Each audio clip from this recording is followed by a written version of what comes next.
हाय, कैलाश पर्वत का नाम सुना है? सुना ही होगा। कैलाश पर्वत अपने आप में तो है ही बहुत मिस्टीरियस, मगर सिर्फ वो मिस्टीरियस नहीं है, उसका जो प्लेसमेंट है ना ऑन अर्थ, वो भी कमाल की जगह। The mystery of its placement is also amazing. Kailash पर्वत को एक्सिस मुंडी ऑफ अर्थ भी बोलते हैं और कैलाश पर्वत नॉर्थ पोल से 6,666 किलोमीटर दूर और साउथ पोल से 6,666 मल्टीप्लाइड बाई 2 किलोमीटर दूर। आप समझ रहे हैं? इत्तेफाक नहीं है। This is just not a coincidence, at least I believe that. Hi, my name is Akshat Gupta. I am a full-time house husband and a part-time author. I've written this book called The Hidden Hindu. It is a fiction trilogy. Today we are going to talk about 9 mysterious places in India.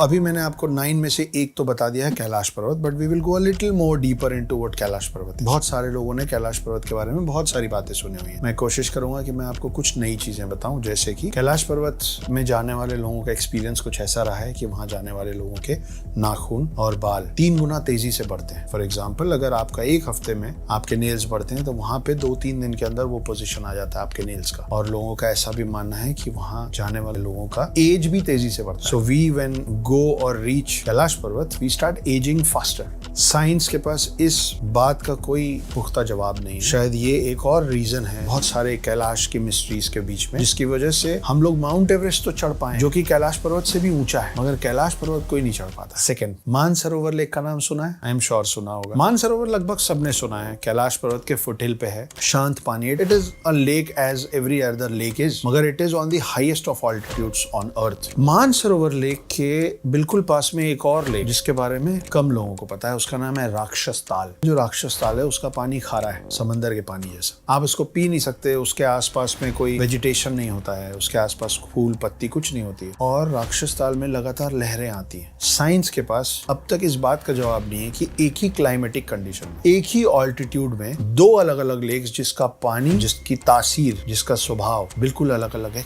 क्यों और कैसे नहीं पता। थोड़ा सा नीचे उतरते हैं। उत्तराखंड बहुत खूबसूरत जगह है, बहुत सारी अच्छी जगह है। नैनीताल उत्तराखंड में पड़ता है, मगर एक कमाल की मिस्टीरियस जगह है जिसको कहते हैं रूपकुंड। रूपकुंड का पानी जब सूखता है ना, तो वहां से बहुत सारे इंसानों के कंकाल निकलते हैं, human bones, human skeleton bones, and which is why this lake is also called the lake of skeletons. कई लोग एक फिक्स टाइम में वहां पूजा करने भी जाते हैं, मगर साइंस के पास इस बात का जवाब अब तक नहीं है कि उतने सारे ह्यूमन स्केलेटन बोन्स किसके हैं, कहां से आए, उतने सारे लोग वहां क्या करने गए थे, उनकी डेथ कैसे हुई, कितने साल पहले के वो बोन्स हैं, हमको पक्का अब तक नहीं पता है। इंडिया में उत्तराखंड और ये माउंटेन से निकल के हम चलते हैं राजस्थान। राजस्थान में एक गांव है जिसका नाम है कुलधारा। ये कुलधारा जो है, अब ये राजस्थान टूरिज्म के अंदर आता है, और अभी भी सांझ होने के बाद, अंधेरा होने के बाद, वहां पे लोगों का जाना घूमना अलाउड नहीं है। आपको पता है कुलधारा विलेज का दूसरा नाम क्या है? The village of ghosts. दोपहर में 2 बजे जाइए, सुबह 11 बजे जाइए, वहां अभी भी उस वक्त भी जाके घबराहट होती है, डर लगता है। एक पूरा बसा बसाया गाँव, उसमें रहने वाला हर शख्स, हर इंसान, हर चेहरा,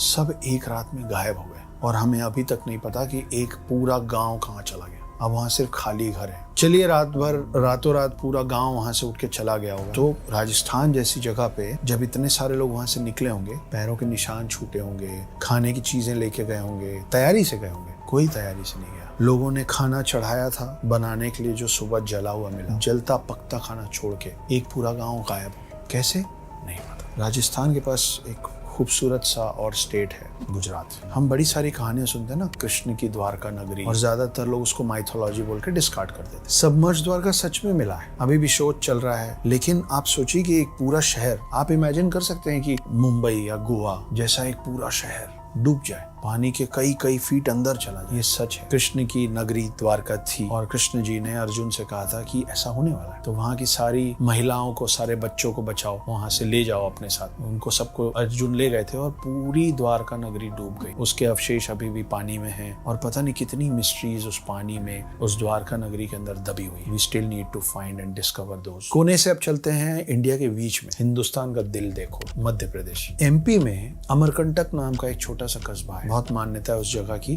क्योंकि अमरकंटक से एक नदी का सृजन होता है। That is the origin point of a river called Narmada. हमारी कंट्री में ज्यादातर जो नदी है वो ऊपर से शुरू होते हैं, नीचे की तरफ बहती है, नॉर्थ टू साउथ, मगर नर्मदा को पाताल नदी पे कहते हैं, क्योंकि ये सेंटर से, इंडिया के बीच से निकलती है और ऊपर की तरफ बहती है। नॉर्थ की तरफ। थोड़ा और नीचे आते हैं, मध्य प्रदेश से नीचे एक और बहुत कमाल का स्टेट है महाराष्ट्र, जिसमें है मुंबई। मगर उसमें एक और शहर है जिसका नाम है औरंगाबाद, और औरंगाबाद के पास एक टेम्पल है जिसका नाम है एलोरा टेम्पल। किसने बनाया, क्यों बनाया, कैसे बनाया, साइंस के पास इन तीनों सवालों का जवाब नहीं है। कोई भी कंस्ट्रक्शन दुनिया में नीचे से बनता है, पहले प्लिंथ बनता है, फिर उसके ऊपर फ्लोर्स तैयार होते हैं। ये एक लौता ऐसा मंदिर है जो एक सिंगल ह्यूज रॉक से बनाया गया है और ऊपर से नीचे की तरफ बनाया गया। लोगों का ये भी मानना है कि इसको बनाने में कोई मॉडर्न साइंस यूज नहीं हुआ है, इसको सिर्फ छेनी और हथौड़ी से बनाया है। इन दो चीजों से कई साल में इस मंदिर को तैयार किया गया है, जो कि ऊपर से नीचे की तरफ बना है। इसमें बहुत सारे पिलर्स हैं, इसमें डोर्स हैं, इसमें बहुत सारे स्कल्पचर्स बने हुए, स्टैचूज बने हुए। कैसे बने,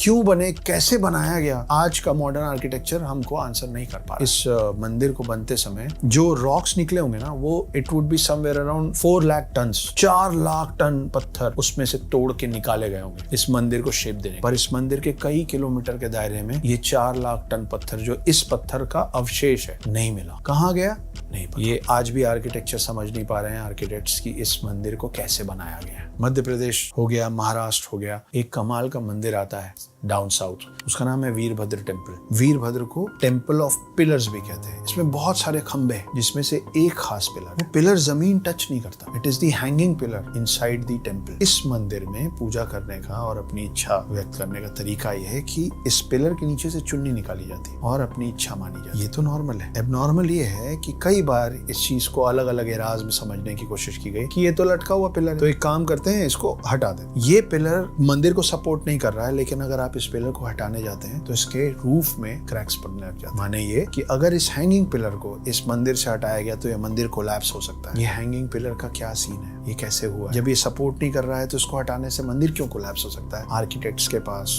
मॉडर्न इंजीनियरिंग के पास इसका जवाब फिलहाल अब तक नहीं। और आखिरी और सबसे इंटरेस्टिंग और मिस्टीरियस है, इस मंदिर का नाम है पद्मनाभ स्वामी टेम्पल। कई डोर्स हैं जो खोले जा चुके हैं, हर डोर के अंदर से बहुत सारा ज्वेलरी मिला है, अलग अलग समय का कॉइन्स मिले, एंशिएंट कॉइन्स, बहुत कुछ मिला है। मगर इनमें एक डोर है जिसको अब कोर्ट के लैंग्वेज में नाम दिया गया वॉल्ट बी का, जिसको कल्लारा डोर भी बोलते हैं। बहुत मिस्टीरियस डोर है। 2 स्लाइड्स हैं डोर के, दोनों में बहुत बड़े से 2 सांप बने हुए हैं फेसिंग ईच अदर। इसके ऊपर यक्षिणी का चेहरा है। इस दरवाजे की खासियत ये है कि इसमें कोई ताला नहीं है, इसकी कोई चाबी नहीं, कोई की होल नहीं है जिसमें डाल के हम उसको खोल सकें। For some reason supreme court ने उस दरवाजे को खोलने पे मनाही लगा रखी सालों से। कई लोग मानते हैं कि उसमें पूरी दुनिया की अथाह दौलत है, अगर वो खुल जाएगा तो हमसे ज्यादा रिच कोई नहीं होगा, ऐसा माना जाता है। मगर कई लोगों का ये भी मानना है कि अगर वो दरवाजा खुलेगा तो बहुत सारी आपदा और विपदा, बहुत सारे कैलामिटीज आएंगे इस कंट्री पे, और खास करके उस स्टेट पे। जब जब उसको तोड़ने की कोशिश या पुश करने की कोशिश की गई है, ऐसे हादसे उस जगह के आसपास हिस्टोरिकल एविडेंस और राइटिंग्स में मिलते हैं। और कई लोगों का ये भी कहना है कि जब उस दरवाजे में हम कान लगाते हैं, पीछे से समंदर के लहरों की आवाज आती है। साइंस के पास